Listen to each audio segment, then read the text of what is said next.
Hey everyone, and welcome to the channel. You're tuned in to Six Path Weeb, where anime theory meets fan-driven imagination. Today, we're diving into part 2 of a fascinating concept, Naruko and the power of telepathy, an exploration of what could happen if this fan-favorite character wielded a mind-bending ability. Quick disclaimer. All content here is purely for entertainment and discussion.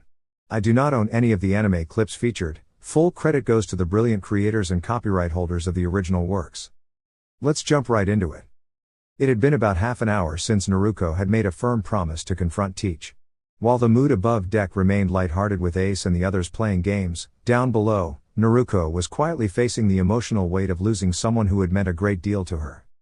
Nami, sensing something was off and growing concerned, decided to check in on her. As she descended the steps, she saw Naruko sitting quietly against the wall, resting on a bed made of shadowy energy. One of her knees was up, her arms crossed over her chest, and her hat tilted just enough to hide most of her expression. Nami decided to be straightforward. She approached Naruko and gently climbed onto her lap. "And Naruko-chan, are you alright? I know what it's like to lose someone special, so I just..." Before she could finish, Naruko suddenly pulled her into a heartfelt hug, the hat falling away to reveal quiet tears slipping down her cheeks. She leaned gently against Nami, seeking comfort. Nami tenderly ran her fingers through Naruko's hair and whispered gentle words of support. After a little while, Naruko leaned back and looked up at her with a small, grateful smile. Thanks, Nami-chan. I really needed that," she said, pulling her into another warm hug. Nami smiled and continued running her hand through Naruko's hair. "I'm always here for you, Naruko-chan," Nami said softly. "Why don't we get some rest? You look like you could use it." Naruko nodded quietly. You're sleeping in my room tonight," Nami added with a teasing grin. Naruko gave a small laugh and followed her. Upon entering the room, Naruko took off her hat and gently set it on the table before collapsing into bed. Nami soon followed, settling on top of her in a peaceful cuddle. Within moments, both were sound asleep, comforted by each other's presence. The next morning, Naruko stirred awake from the soft shifting weight on her chest. As her eyes opened, she was met with Nami's warm gaze and bright smile. "Good morning, Nami-chan. Did you sleep well?" Nami nodded sweetly. "Very well. Has anyone ever told you that you make a perfect pillow?" Naruko chuckled. "Nope, but has anyone ever told you that you have the most beautiful hair in the world?" Nami's cheeks flushed pink, and she shook her head shyly. "We should probably get ready. We're supposed to reach our destination soon." Naruko agreed and got dressed, choosing beige khaki shorts with a white belt and a dark purple button-up shirt, decorated with black flame designs near the bottom. She kept the shirt open, preferring the comfort, and channeled chakra into a seal to change her hat's color to match. After securing a small sidearm and sealing her sword to a wrist scroll, she headed up to the deck, where the others were relaxing. She noticed Ace chatting a bit too cheerfully with Vivi and made a mental note for playful teasing later. Approaching Luffy, who was perched on the goat figurehead, Naruko smiled. "Luffy, I assume you want to face Crocodile when we get there?" Luffy nodded with a grin. "I thought so. Just a heads up, he's got the Suna Suna no Mi. It lets him turn into sand and absorb moisture. You need to be careful. If he touches you, he could drain all the water from your body. But water weakens his ability, so if he gets soaked, he can't turn into sand. You could use that if you don't want to rely on Haki." Luffy nodded again with determination. Naruko walked over to Sanji, who was dramatically slumped on the ground. "Hey, Sanji, what's wrong?" Sanji sniffled and pointed at Nami and Vivi. They covered up their lovely outfits. Naruko laughed gently and patted his shoulder. "It's the desert, Sanji. If they don't cover up, they could get sunburned, and we don't want that, right?" Sanji quickly nodded, then looked at Naruko's outfit. "Why aren't you more covered up?" Naruko grinned. "I heal quickly. A little sunlight's not going to bother me." Ace, hearing that, rolled his eyes. "At least I don't go wild over ramen, fox girl." A tick mark appeared on Naruko's forehead. "Ramen is a gift from the heavens, you walking bonfire." She leapt at Ace, and the two began a comical wrestling match that ended with both of them laughing and catching their breath. "Hey, Nami, can we stop here for a second?" Vivi asked. "I want to send a message to my father through Karu." Nami nodded, and the ship dropped anchor as Vivi sent the message. They soon continued their journey and arrived near a rocky path. "So, who's going to carry all this stuff?" someone asked. Everyone looked at Luffy. "What? No way, he shouted. Naruko stepped forward. I've got it. She pulled out a scroll and began sealing all the supplies into it, one by one. Everyone watched in amazement, except Ace, who'd seen it before. What is that? Usopp asked, eyes wide. It's a sealing scroll. I can fit hundreds of pounds of stuff in here. I could probably set you guys up with one too. Hold on. She quickly adjusted it and handed the scroll to Sanji. To unseal it, just channel your energy into it. As they crossed the first sand dune, they found a town nearly buried in sand. Vivi explained it used to be called the City of Green, a once prosperous place, devastated by the actions of Baroque works. She began detailing how Crocodile had framed her father and manipulated the people. At the town's edge, Naruko looked around. Looks like desert from here on out, huh? Vivi nodded. Naruko placed her hand on the sand. A swirling black portal formed, and a giant scorpion emerged, bearing a large platform with a tent as spacious as the ship's upper deck. Chairs surrounded a central area where a fire pit had been prepared. Naruko helped Nami up onto the creature and wrapped an arm around her waist. Ace followed with Vivi. Everyone settled in as the scorpion began moving. Hours later. Vivi smiled at Naruko. Thanks to this, we'll save a lot of time. Naruko scratched her head sheepishly. Yeah, I guess it's one of the perks of my abilities. Sanji looked over. What exactly are your powers, anyway? Good question, Naruko said. I control different types of darkness. Not shadows like Gecko Mariah, more like actual energy-based darkness. I'm kind of a living embodiment of it. She extended her arm, and darkness enveloped it with a faint shimmering aura. Nami reached out and touched it curiously, it was surprisingly smooth. Once we reach Yuba, what's the plan? Nami asked. Vivi responded, we tell the rebels what's really going on. I know the leader personally, we grew up together. Naruko nodded. Still, you should have a backup plan. If I were Crocodile, I'd have someone planted inside the rebellion already, maybe even someone high up. But don't worry. I can sense negative energy in people, so I'll help find anyone suspicious. Vivi's eyes widened. Thank you, Naruko. That helps a lot. Naruko turned to Ace. You're in charge of keeping Vivi safe. Ace blinked. Wait, what? I'm after Teach, remember? Naruko raised a brow. You know you want more time with Vivi. And I'm not letting you face Teach without me. If I bribe Luffy with meat, we'll make stops wherever there are sightings. Luffy's eyes sparkled. Meat? Deal. Ace sighed, resigned but not too disappointed. Vivi smiled softly as he sat beside her. Fine. I'll stay until we find Teach. Naruko nodded, then said, all right, everyone, get some rest. Ace, could you light the fire? Ace smiled at Vivi, then lit the fire with a flick of his fingers. The group settled in under the stars, resting peacefully as the scorpion continued its steady trek through the desert night. Once nearly everyone had fallen asleep, Naruko and Ace walked to the front of the scorpion to have a quiet conversation. So, if Teach isn't in Arabasta, where do you think he might appear next? Naruko asked, her gaze focused on the quiet, endless desert. Hard to say, Ace replied thoughtfully. There's talk that he's becoming a bounty hunter. So once your bounty gets higher, we'll probably run into him sooner or later. Naruko nodded. It seemed like a reasonable assumption. Teach wouldn't expect the Straw Hat crew to be actively searching for him. On another note, Naruko said, I think I'm ready to tell everyone my full story. Ace raised an eyebrow, intrigued. That's your choice, and one I think makes sense. Especially since that fox of yours probably wants a bit of fresh air. Naruko smiled and nodded. What do you think, Kurama? Want to stretch your legs? Why not? I've had plenty of rest. Plus, I wouldn't mind meeting that Nami girl you mentioned. You were right, she does have beautiful hair, Kurama replied, chuckling. Naruko sighed playfully at Kurama's tone, shaking her head slightly at the fox's remarks. She performed a series of hand signs, and with a soft burst of energy, a large orange-furred fox with 9 tails appeared beside her, about the size of a large dog. Ace looked surprised. Wait, I thought you said he was the size of a mountain? Kurama glanced at him. Oh, I can be, he replied with a confident grin. But there's no need to be right now, is there? Ace looked away with a soft chuckle. Fair enough. All right, Kurama, let's all get some rest, Naruko said warmly. Kurama gave a slight sigh but followed them. Naruko sat down next to Nami, wrapping an arm gently around her as she fell asleep. Ace did the same near Vivi, and Kurama curled up peacefully at Naruko's feet. The next morning, Naruko was gently stirred awake by Nami softly poking her shoulder. She mumbled. Naruko, just so you know. There's a giant fox with 9 tails sleeping right next to you, Nami said, clearly startled. Ah, right. I'll explain everything once everyone wakes up, Naruko replied as she rubbed her eyes. When the crew was all awake and gathered, Naruko stood beside Kurama, who sat calmly next to her.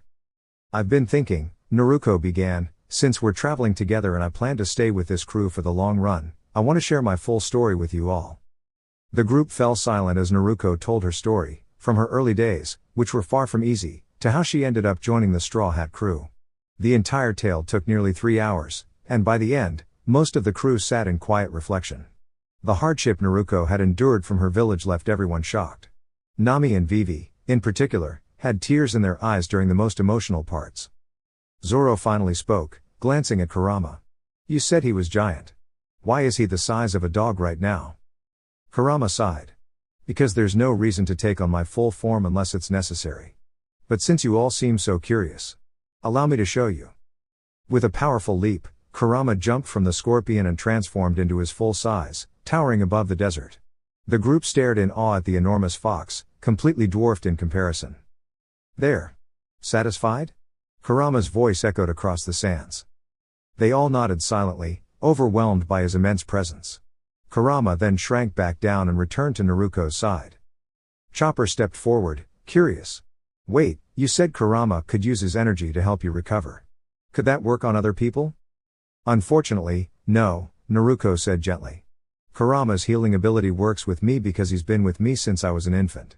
His chakra is too strong for others, it would probably hurt you rather than help. Aw, that's too bad, Chopper said with a small frown. That kind of healing would have been really helpful. Naruko offered him a soft, reassuring smile as they continued on toward Yuba. At Rainbase.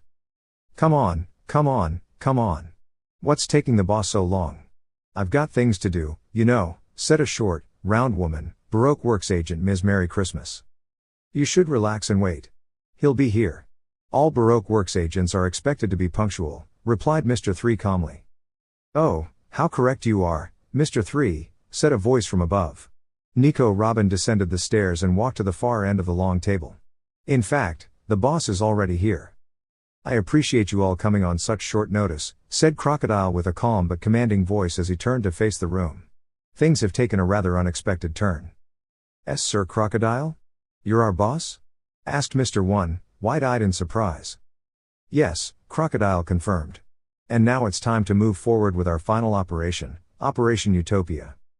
Wait, said Miss Doublefinger, confused. Why would someone like you, one of the 7 warlords, need an organization like Baroque Works? Crocodile smiled slightly. What I seek is not treasure or fame, but strategic power. Once we control Arabasta, we'll gain access to secrets long hidden.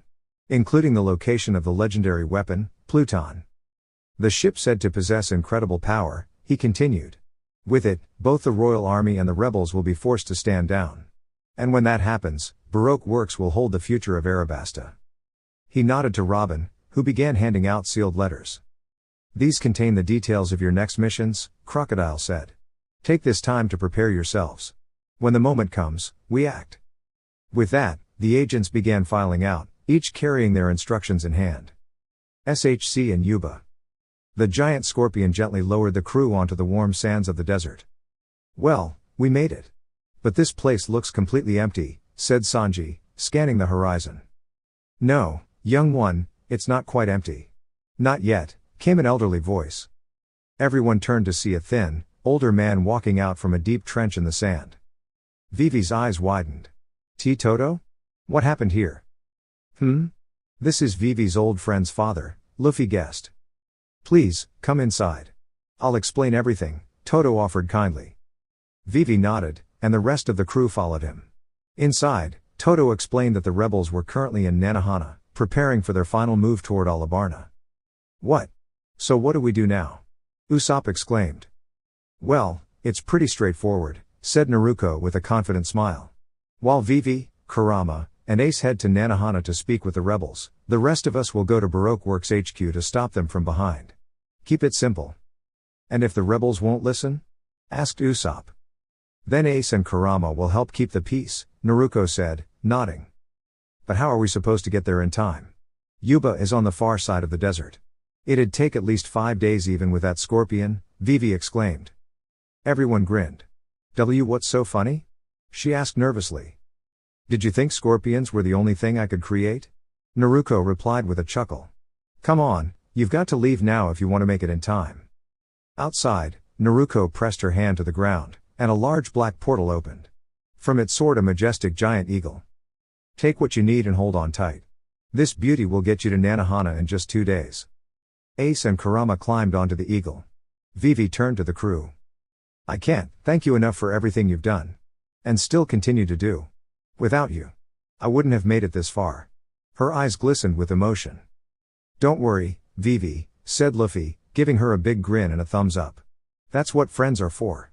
We'll see each other in Alabarna after this is over. Vivi nodded, smiling brightly. All right, I'll see you there. With that, the eagle took off, soaring into the sky. Well, we should get going too. If we're lucky, we'll catch all the Baroque Works agents at HQ and Rainbase, Naruko said, walking toward the giant scorpion. Luffy turned back and shouted, Hey old man, keep digging. I know you'll find water soon. Smiling, he leapt onto the scorpion as it sped off. So, what's the plan? He asked more seriously. Do what you want, but Crocodile is mine. You all can handle the other agents, Luffy added. Everyone nodded. Naruko smiled. Simple and easy. I like it. The scorpion began sprinting across the desert. Dash. The next day, Baroque Works HQ. It's about time everyone gets moving, Crocodile said as his agents exited the casino. But they stopped when they saw 6 figures and 1 deer standing on the bridge. Huh? Who? Hey Crocky. It's been a while. How's that scar? Shouted a cheerful voice. The Baroque Works agents were stunned. And Naruko? Crocodile exclaimed as he rushed forward, half of his body shifting to sand, only to be intercepted by a powerful, glowing punch that sent him flying.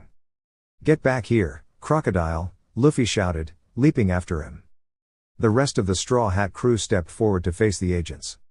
Well, seems we're outnumbered, Zoro said, drawing his swords.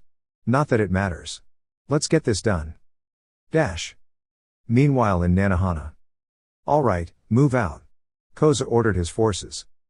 Before they could march, a massive wall of fire descended from the sky, stretching miles wide, halting everyone.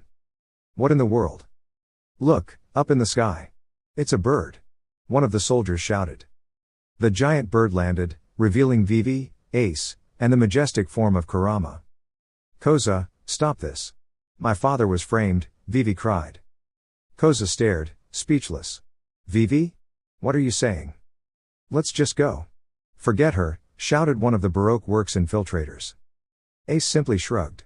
Go ahead. If you think you can get past him. The wall of fire parted, revealing Kurama in full form. Yes, it's been a while since I've had visitors, Kurama said, stepping forward with a thundering presence. Anyone trying to pass Vivi and Ace will have to face me first. The soldiers stopped, unwilling to test his resolve. Please, Koza. If our friendship ever meant anything, just listen, Vivi pleaded. Koza sighed and stepped down. All right. I'll listen. Vivi smiled, grateful, and began to explain everything. Dash. Back with Luffy.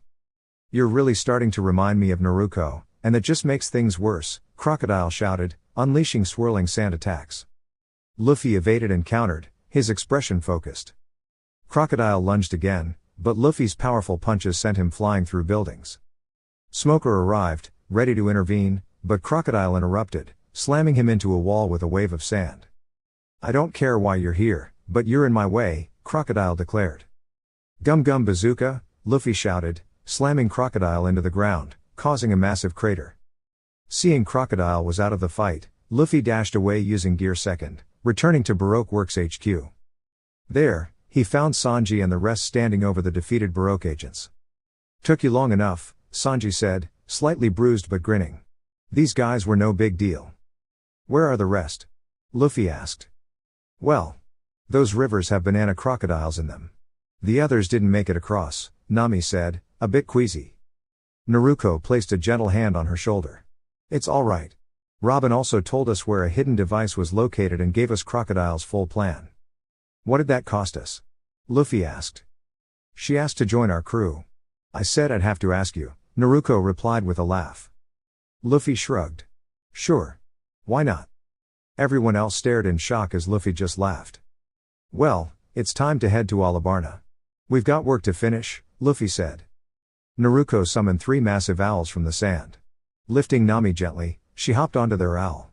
The others followed, and the majestic birds soared into the sky, carrying them toward the capital, and the conclusion of their mission. Alabarna, inside the royal palace, a few days later. Koza, the king, Princess Vivi, Ace, and the entire Straw Hat crew were seated around a grand table enjoying a celebratory feast. Wow! This food is amazing, exclaimed Luffy joyfully, his mouth full as he continued to eat heartily. Yes, it's delicious. May I ask for some of these recipes? Sanji asked politely, receiving an approving nod from one of the palace chefs. We are sincerely grateful to all of you, the king said, giving a respectful nod. Without your help, I can't imagine what might have happened. We are forever in your debt. No worries. All this delicious food is more than enough of a reward, Luffy grinned, earning a round of laughter from everyone around the table. Later that night, after everyone had gone to sleep. Agaram, can you believe this? There's even one with Vivi's name, the king said in a hushed tone as he unfolded a collection of newly issued bounty posters. Straw Hat Luffy, 120 million berry. Naruko the Necromancer, 85 million berry. Roronoa Zoro, 60 million berry. Black Leg Sanji, 50 million berry. Princess Vivi, 42 million berry. Longshot Usopp, 40 million berry. Cat Burglar Nami, 35 million berry. The next morning. Awesome, Luffy shouted, holding up his wanted poster, only to receive a light bonk on the head from Nami. Luffy, do you have any idea how much harder this is going to make things? And now poor Vivi has won just for being with us, Nami sighed. Vivi smiled calmly and reassured her friends, it's all right. I'll be okay. I promise. Just then, the king entered the room and approached Luffy with a serious expression. Monkey D. Luffy, I know I've asked much already, but I must request one more favor before you leave. Huh? Luffy raised an eyebrow. The king then knelt before him respectfully. Please. Take my daughter with you. Vivi will not be safe in the palace anymore. Before he could finish, Luffy gave a bright grin and exclaimed, of course she can come along. No problem at all. The king smiled with relief. You should set off soon. The navy will likely send ships here once they learn of your presence. Everyone nodded in agreement. But before you go, the king said gently, turning to his daughter, Vivi, please come with me. Vivi followed her father into the palace vault, watching as he carefully retrieved a small, ornate chest. Vivi, he said softly, among all our treasures, this is one of the most precious. If you are going to live as a pirate, I want you to be strong. This will help protect you and your friends. He opened the chest to reveal a swirling, light blue fruit that shimmered slightly under the torchlight. Is that? Vivi began. Yes, her father said, it's a devil fruit, the Logia type Mizu Mizu no Mi. With it, you'll gain the power to control water and become one with it. And because of that, you won't suffer the usual limitation devil fruit users do. You'll be safe, even at sea. Please, Vivi, the king said earnestly, eat this. It would give me great peace of mind knowing you have the power to protect yourself. Vivi nodded and carefully took a bite. Her face twisted at the taste, but she swallowed bravely. So. Now what? She asked. Try focusing on your hand, the king suggested. Vivi did so, and her hand turned into clear flowing water before she quickly restored it in surprise. Thank you, Vivi, the king said warmly, embracing her. Now go. Your friends are waiting. Vivi smiled and ran to join the Straw Hat crew. All right everyone, let's go, she said cheerfully, just before being gently lifted into a bridal carry by Ace. He leapt onto one of the large, mystical owls that Naruko had created, and they soared off toward the Going Merry, ready for the next adventure. As the Straw Hat pirates were making their way back to their ship via a large dark bird, they scanned the area to find where it had landed. Eventually, they spotted it in the distance and began their descent. Ace, you've got the power of fire, right? Vivi asked as they flew downward. Yup, I ate the Mera Mera no Mi. Why do you ask? Ace replied as they landed one at a time onto the ship. Well, before we left, my father offered me a devil fruit. I agreed and ended up eating one too. It's the Mizu Mizu no Mi, Vivi explained, glancing down before looking up to see Ace's surprised expression, his eyes wide with shock. Ace stood there, clearly stunned by the revelation. Wait, the Mizu Mizu no Mi? That means she can control water itself. That's an incredible ability. His thoughts were interrupted by Vivi waving a hand in front of his face. Ace tilde. Hello? Vivi called, trying to get his attention. Huh? Sorry, Vivi. What did you say? Ace asked, snapping out of his daze. Vivi puffed her cheeks, clearly not amused. I asked if you could help train me. I want to get stronger. Ace raised his hands with a smile. Yeah, of course, Mizu Heim. Vivi giggled at the nickname. Good. I want to be ready for anything. She walked off toward Nami, confident and smiling. Ace was still watching her when Naruko came up behind him and made a whipping motion with her hand, pretending to crack a whip. You're acting like you've already lost a challenge and didn't even realize it. Ha ha. Startled, Ace turned to her. Naruko. The two began a light-hearted exchange as the crew got ready to set sail. We need to move now. The Marines are trying to form a blockade. Nami called out from the helm. Wait, Nami, Vivi said, raising her arms. I want to try something. Ace's expression turned serious. Naruko, stop her now. Naruko, sensing the urgency, created a swirling dark portal beneath Vivi, gently lowering her through and dropping her safely onto Ace, who caught her. That could have gone very wrong, Ace said sincerely. Naruko stepped to the front of the ship, unsealed her sword, and focused her energy. With a smooth swing enhanced by Haki and Wind Chakra, the approaching ships began to come apart harmlessly, opening a path for them to sail through. Once they were at a safe distance, Nami approached Ace and Vivi. What was that about? Vivi sighed. I just wanted to try using my devil fruit powers. I wasn't going to do anything reckless. Naruko, now sitting on the railing, looked at her thoughtfully. What exactly did you plan to do? Well, my father gave me the Mizu Mizu no Mi, and I thought I could try to move the water around the ships. The crew looked on, surprised at Vivi's abilities. That was risky, Naruko said, echoing Ace's concern. Vivi crossed her arms. Why does everyone keep saying that? Ace stepped in gently. Vivi, do you know what my bounty is? She shook her head. 550 million berry, Ace said. The crew gasped, except Luffy and Naruko. That's because I'm a strong fighter and a member of the Whitebeard Pirates. But most of all, it's because my devil fruit can turn whole fleets into ash. Now imagine what others would do if they learned you could control the sea. They'd see you as a major threat before you even mastered your power. The captain joined in. Exactly. They'd set a bounty higher than Ace's and try to stop you before you ever had a chance. So we're going to help you learn to use Haki and control your ability. Everyone nodded in agreement. But that goes for everyone, the captain added. We've taken down Baroque Works and Crocodile, but there are even stronger opponents ahead. Just then, the dining area door opened and Nico Robin stepped out, wearing her purple shirt, long white trench coat, and white hat. Well, this certainly sounds complicated, she said calmly. Vivi looked surprised. What is she doing here? Robin raised an eyebrow. I helped protect your kingdom and assisted in stopping the bomb. Thanks to the captain's approval, I'm part of the crew now. Naruko stepped beside Vivi. She gave us critical information and supported us during the battle. She's earned a place here. Vivi looked uncertain but eventually gave a small nod. All right. I'll give her a chance. With the conversation over, Naruko announced, let's eat. That night, after everyone had gone to sleep, Naruko stayed on deck with her companion spirit, Kurama. What do you think is coming next, Kurama? I don't know, but I've got a feeling things are going to get interesting. Be ready. Kurama then retreated below deck, leaving Naruko alone with the stars and sea. Naruko stood at the front of the ship, gazing into the night. The moon reflected beautifully across the calm ocean, peaceful and mysterious. Her quiet moment was interrupted by soft footsteps behind her. Turning around, she saw Nami wearing a long-sleeved shirt, likely one Naruko had left behind. Couldn't sleep?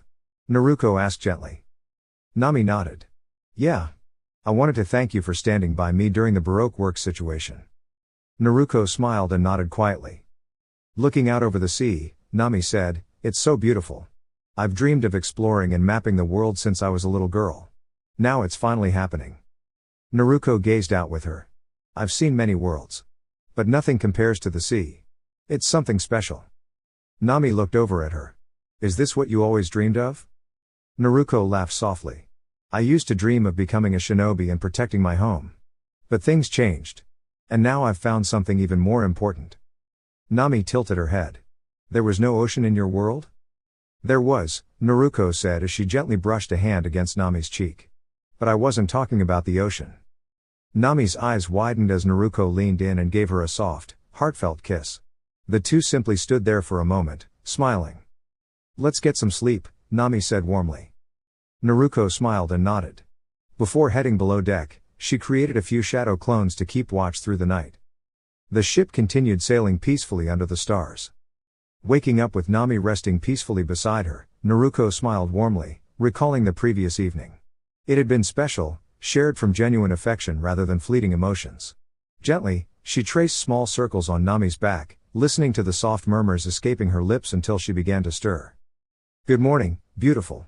Did you sleep well? Naruko asked with a gentle voice. Nami nodded with a light smile and slowly got up. Glancing at the other beds in the large room, she noticed Robin wasn't in hers, and Vivi and Ace were comfortably curled up together. She quickly dressed in a pair of red pants and a matching white and red shirt, then slipped on her sandals.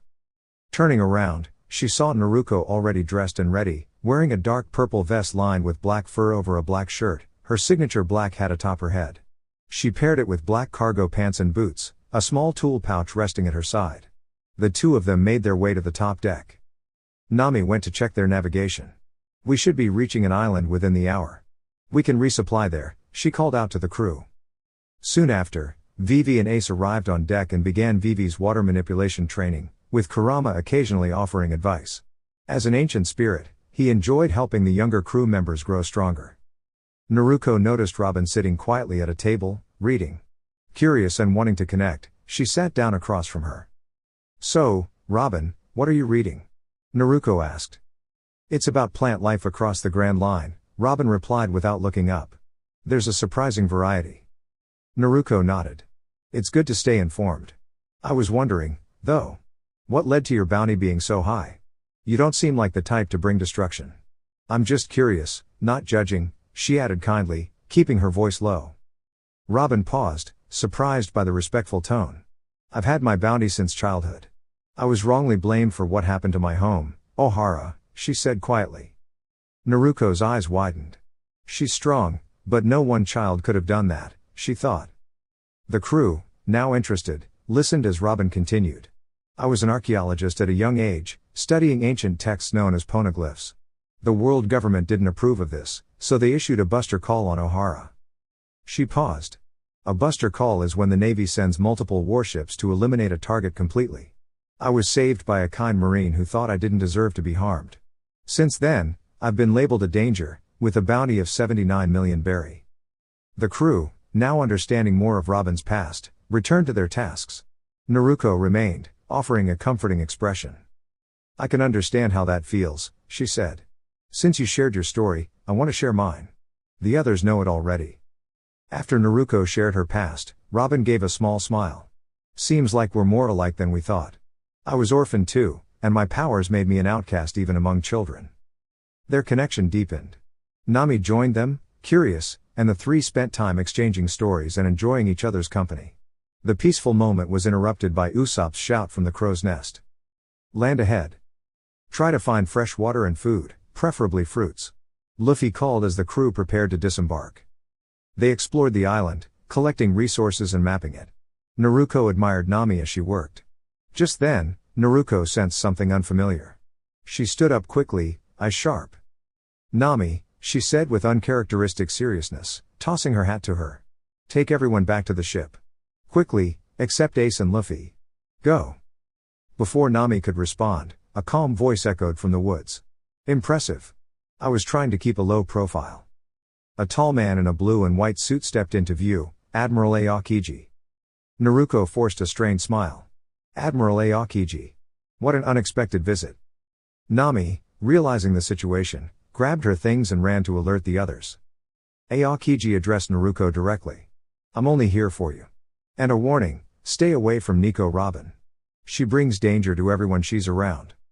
Enough, Naruko replied firmly. You don't know her story. Don't speak on what you don't understand. I've been ordered to bring you in, Aokiji said calmly. Sorry, Naruko replied, focusing her energy.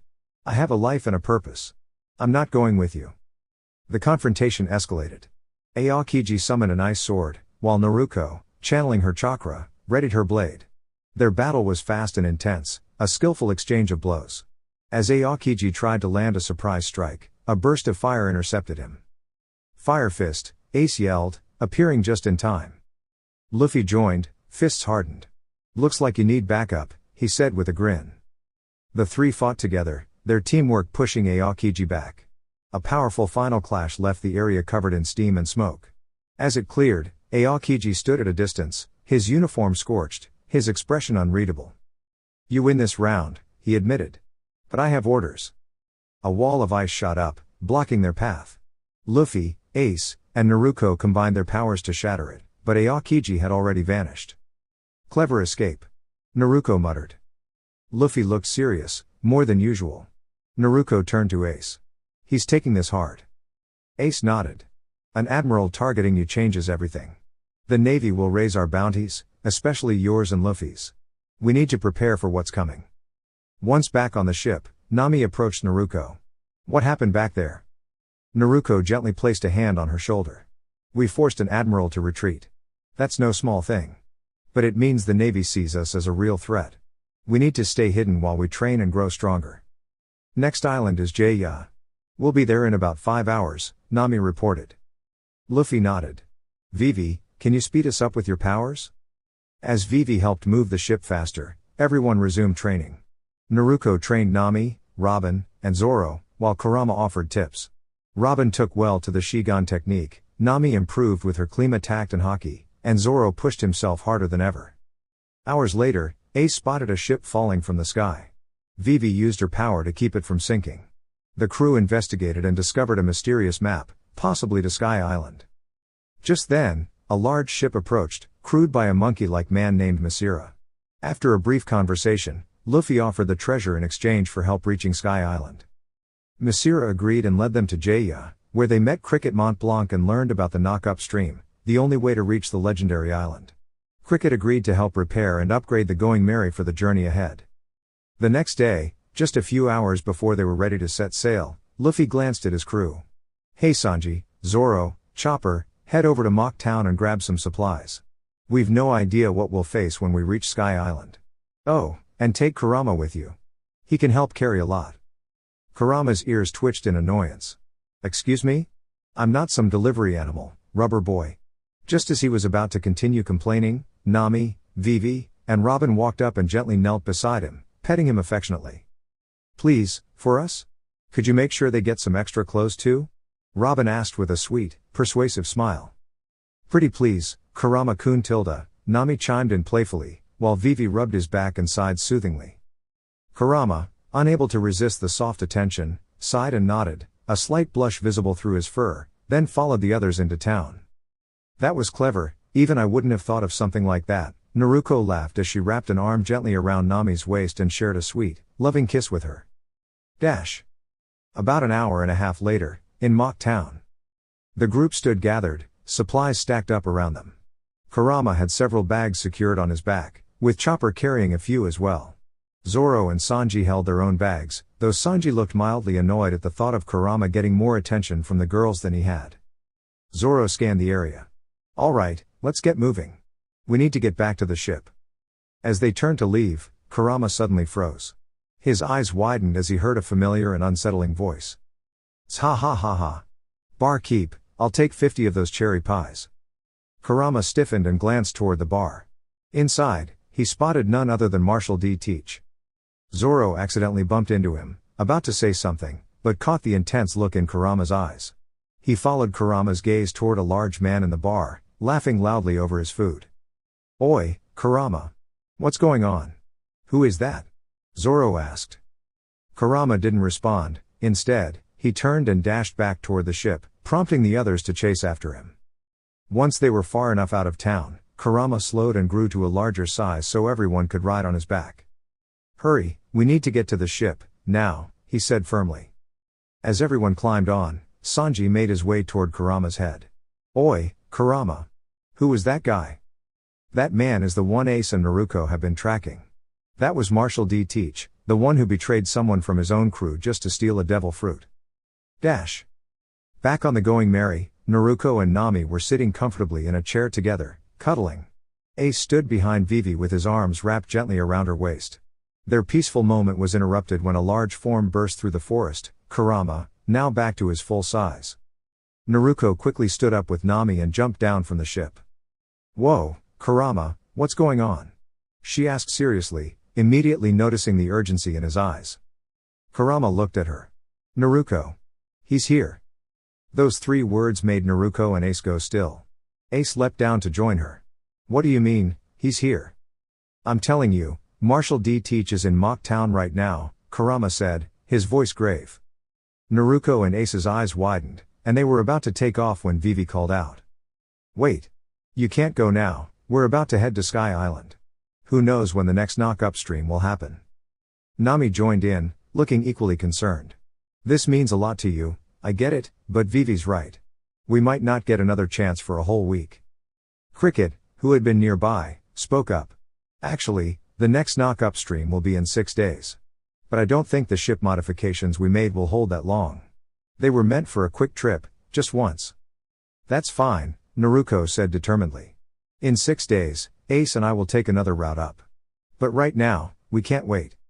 She turned to leave, but Nami stepped forward and gently held her wrist. Please. Just be careful, alright? She said softly. Naruko smiled and leaned in for a long, heartfelt kiss. I promise. I'll see you up there, Nami-chan. She took off her hat and placed it gently on Nami's head. Keep this safe for me. Ace turned to Vivi. Look, She didn't let him finish. Instead, she pulled him in for a kiss, mirroring Naruko and Nami's moment. I trust you, Ace-kun. Just don't make me wait too long. As Ace turned to go, Vivi motioned him back with a playful gesture. I don't like being outdone. He chuckled, handed her his hat with a smile, then caught up to Naruko. Naruko turned to Kurama. Stay here and keep them safe. Kurama nodded without hesitation. Naruko then looked at Luffy, sitting nearby. I'll see you on Sky Island, Captain. She called, flashing a thumbs up. You know, Ace, Naruko said with a light chuckle as they began walking off. They look good in our hats. Ace nodded. Which is why we're going to make sure Teach pays for pulling us away. Their cheerful tone faded quickly, replaced by steely determination as they sped toward Mock Town. Above them, the clouds began to darken, and faint lightning flickered across the sky. Dash. Mock Town. The new bounty posters are here. Whoa, check this out. A man trembled beside him. Why you mean? They're actually here? Right in front of us? Everyone turned to see Naruko the Shadow Flame and Fire Fist Ace walking side by side, their presence commanding. Fire Fist Ace, 600 million berry. Straw Hat Luffy, 300 million berry.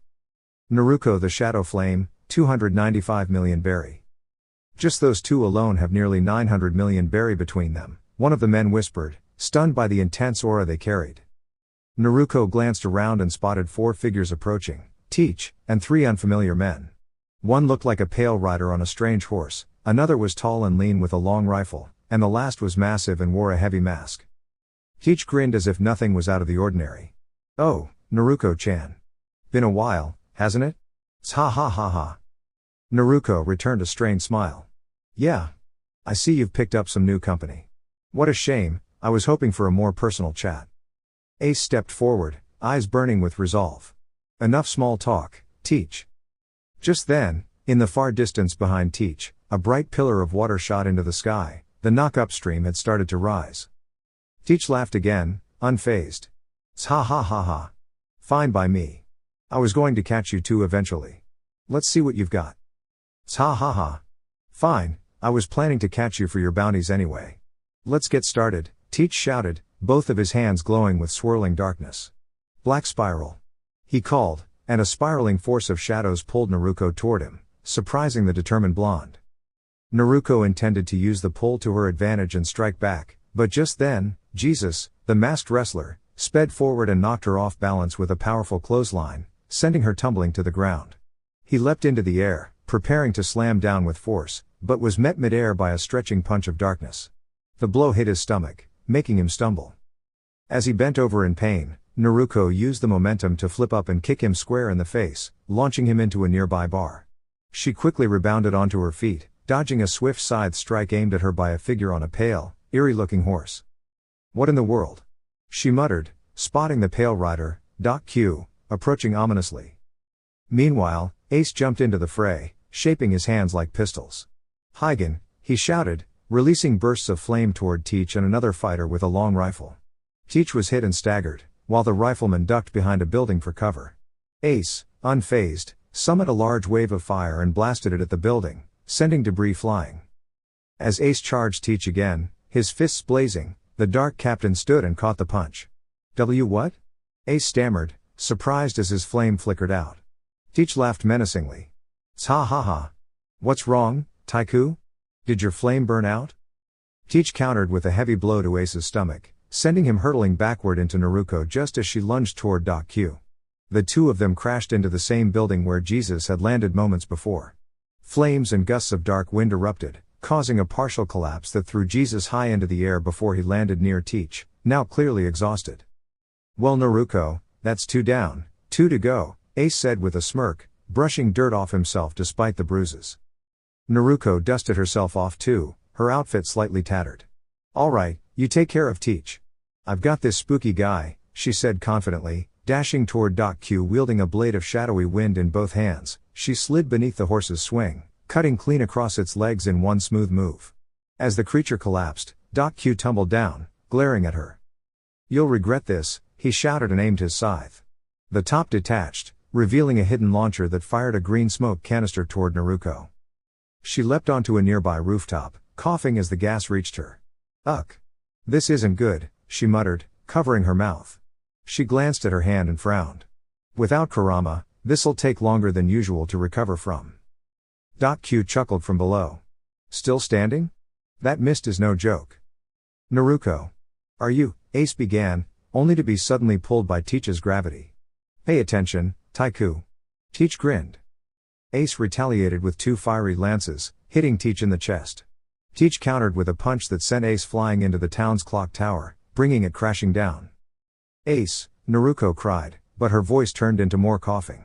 Hearing the distinct click of a rifle, she leapt out of the way as bullets peppered her previous position. Her body shifted into pure shadow, allowing the bullets to pass through harmlessly. She spotted the long rifle user, Van Augur, battered and bruised with bits of debris sticking out of his gear. "Your little crew is starting to get on my nerves, Teach," Naruko said, appearing behind him in a flash. Her eyes glowed ghostly white. "Dark wind impact," she declared, slamming her palm against Augur's back. The force knocked him out instantly, and Naruko turned her aim toward Teach. She fired her pistol, but a dark portal absorbed the shot. "Huh? What was that?" Teach asked. "Say goodbye to your doctor," Naruko replied. The same portal appeared above Doc Q's head. This time the bullet came out the other side, knocking him unconscious. Naruko holstered her weapon with a small grin. "Just 1 more to go." "You think you can win?" Teach roared. He formed another dark spiral, but Naruko opened a portal of her own and vanished. Teach spun around, confused, then saw another portal open above him. "Up here, Teach," Naruko called, dropping down with a powerful twin fist strike, slamming Teach into the ground. However, Teach grabbed her leg, sapping away her shadow energy and returning her to normal form. "What the?"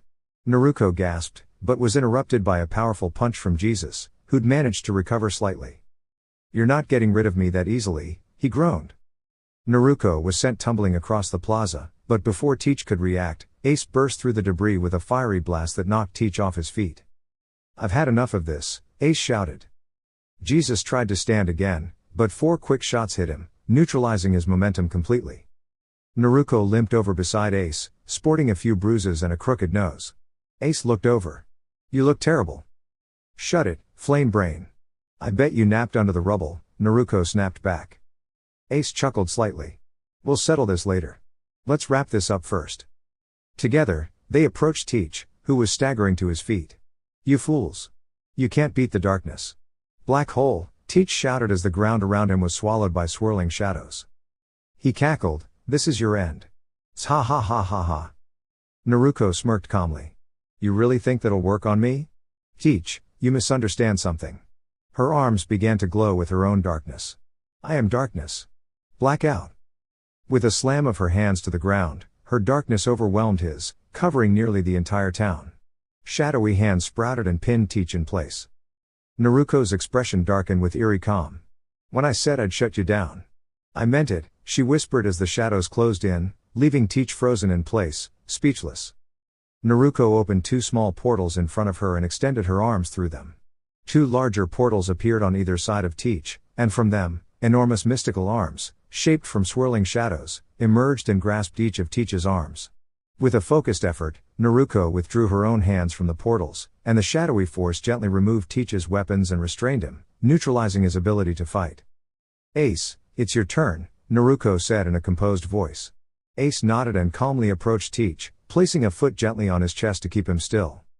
Fire Fist, Ace declared, sending a focused stream of flame into the air beside them as a warning flare, meant to signal their victory rather than cause harm. Teach, completely overwhelmed, slumped back in defeat. Naruko approached quietly and placed a hand over Teach's chest, a soft white light beginning to glow from her palm. Naruko, what are you doing? Ace asked, confused. Naruko smiled and extended her hand toward Augur's dropped rifle, which flew into her grip with a soft hum. She chuckled lightly. Kurama and I figured out how to draw out devil fruit abilities from defeated foes. It's a peaceful process, but it only works if the user's powers have already faded away. Ace stared, impressed. Naruko turned to him. All right, let's grab a drink and head back. We've done enough for one day. Later, Naruko and Ace strolled back to Cricket's house, carrying some food, drinks, and a reward they'd received for bringing peace to the region. That night, Naruko, Ace, Cricket, and the two monkey brothers celebrated joyfully. As morning light filtered through the windows, Naruko noticed Ace was no longer inside. She stepped outside to find him gazing quietly at the ocean. Sensing something was on his mind, Naruko formed two comfortable chairs from swirling shadows and offered him a seat. So, what's on your mind? She asked, looking out at the horizon alongside him. Ace sighed. I told Pops I'd return right after dealing with Teach. But now, I'm not sure. You're not sure if you can leave Vivi behind? Naruko finished softly. Ace nodded. Yeah. Exactly. I get it, Naruko replied. I feel the same way about Nami. She's changed the way I see the world. Being with someone like that, it's a powerful thing. Kinda scary, huh? The two shared a heartfelt laugh. Ace leaned back. I'm also worried about what Pops will say. I mean, I kind of went off script, and now I might not go back at all. Naruko laughed again, then winced slightly. Kurama always picks up the slack, huh? Don't worry about Pops, she said. If he sees you're happy, that's all he'll care about. And hey, why not just call him and talk about it? Naruko got up and walked into the house, already dialing the Den Den Mushi. Wait, Naruko. Hold on. Ace called, hurrying after her. Too late. Naruko had already hit dial. The snail phone rang before Marco's voice answered. Hello? Hey, Pineapple Head. How's life treating you? Naruko shouted cheerfully. Still loud as ever, huh Naruko? I'm doing good. What about you? Naruko grinned. Great. Been helping clean up some chaos, meeting some interesting people, you know, the usual. Marco paused. Wait. What do you mean by cleaning up chaos? Ace stepped in. What she means is, we stopped Teach. He won't be causing any more trouble. That's right. Naruko added proudly. Now, put the old man on, will you? Marco sighed, chuckling, and handed over the call. Oi, old man, how are you doing? Naruko greeted. Much better now that I heard you two settled things with Teach, Whitebeard's familiar voice answered. Ace, where are you planning to meet us? Actually, Pops, I wanted to talk about that. Whitebeard's voice softened slightly. Go on. I don't think I'll be coming back to the crew for a while, Ace admitted. The ship went silent. Then, Whitebeard laughed heartily. So, Ace. She must be an extraordinary girl, huh? What's her name? The crew murmured in realization. Naruko tried to hold back her laughter. Her name is Vivi Nefertari, Ace said, his voice gentle. A princess? Didn't see that coming, Whitebeard bellowed with glee. What does she see in a rascal like you, huh? Oi! What's that supposed to mean, old man? Ace laughed. Whitebeard chuckled more. What about Naruko? Has she found someone too, or is she still a lone wanderer? Naruko jumped in. Actually, I have a girlfriend with gorgeous orange hair. Her name's Nami. There was a pause, then Whitebeard's hearty laughter filled the air again. Both of them are way out of your league, brats. Don't mess this up. Gururara. Naruko leaned close to the Den Mushi, mock serious. Next time I see you, I'm trimming that mustache, old man. Whitebeard's tone turned thoughtful. You two have something rare, love. Don't let it go. Pirates don't often get that chance. And next time you visit, bring your girls. I want to meet my new daughters. Yes, Pops. They replied together. As the call ended, Naruko clapped a hand on Ace's shoulder. Welcome to the Straw Hat Pirates. Congrats, newbie. Shut up, Baka, Ace said, playfully tackling her to the ground. 5 days later, aboard a flying replica of the Going Merry. Naruko stepped onto the deck, wearing her usual clothes, freshly cleaned. Ace stood beside her. They were following Masira's crew to a new knock upstream. Thanks, Masira. Stay safe. Tell Cricket to keep diving, he'll find more treasure for sure, Naruko shouted. This is straight up, Ace shouted as the ship climbed sharply into the sky. Naruko shielded her eyes. Oi, I think I see something. They burst through the clouds. A sea of clouds. That's different, Naruko said as the ship gently glided toward a massive gate. An elderly woman emerged from a small doorway nearby. Hello there. What brings you here today, sightseeing, exploration, or other peaceful purposes? She asked politely. Ace and Naruko exchanged puzzled glances. I guess the other, Naruko said. The little old lady nodded. Well, that'll be 1 million extol per person to enter. She paused for a moment. It doesn't matter anyway, go on ahead. Naruko smiled, and Ace looked up at her. How do we get up there? He began, but he was interrupted as a giant lobster gripped both sides of the ship. Naruko and Ace held on tightly as the lobster lifted them up through the white waterfall. So, do you want to head to the others once we get up there? Ace asked. Naruko nodded. I think we're missing out on some action. I can feel Luffy fighting someone with strong haki. But I can also sense Vivi and Nami, though they feel a bit weak, Naruko said, her voice serious. Naruko and Ace exchanged a solemn look. The two ran to the front of the ship and leapt off as an eagle appeared, soaring into the sky. As they flew higher, Naruko sensed Kurama was lower on Sky Island, near the ship, rather than in the air with them. I think that's them on the ship, Naruko said, pointing just as a giant bolt of lightning shot from the ship. Whoa, that was close, Naruko exclaimed, flying higher to avoid it. Vivi, Nami, are you two okay? Luffy asked, keeping his eyes locked on Enel. I'm fine, but Vivi needs to see a doctor. That lightning attack almost took her out, Nami shouted back, her voice filled with worry for her friend. Enel was charging another blast when suddenly, a burst of fire shot from the sky, causing him to leap back. Unfortunately for him, he leapt right into Naruko, who spun him around and grabbed him by the throat with her dark right hand, lifting him off the ground. More ants for a god to crush, Enel sneered. If you're a god, that makes us titans, Naruko retorted, gesturing to herself and to Ace, who stood next to her with a dangerous look on his face. It doesn't matter what you call us, because you're about to face the heat. Enel scoffed. How are you going to burn lightning? He sneered, shooting a bolt of energy toward Ace. However, nothing happened. What? He stammered in confusion. Naruko smirked. Performance issues. Now that's just embarrassing. She formed a wind blade and thrust it into Enel's stomach, grabbing one of his ribs to hold him in place before releasing his throat. Ace, would you be so kind? Naruko asked as Ace's hand ignited with fire. Wait, no. Enel screamed, but before he could say another word, a concentrated beam of fire severed his head. Naruko let Enel's lifeless body fall to the ground.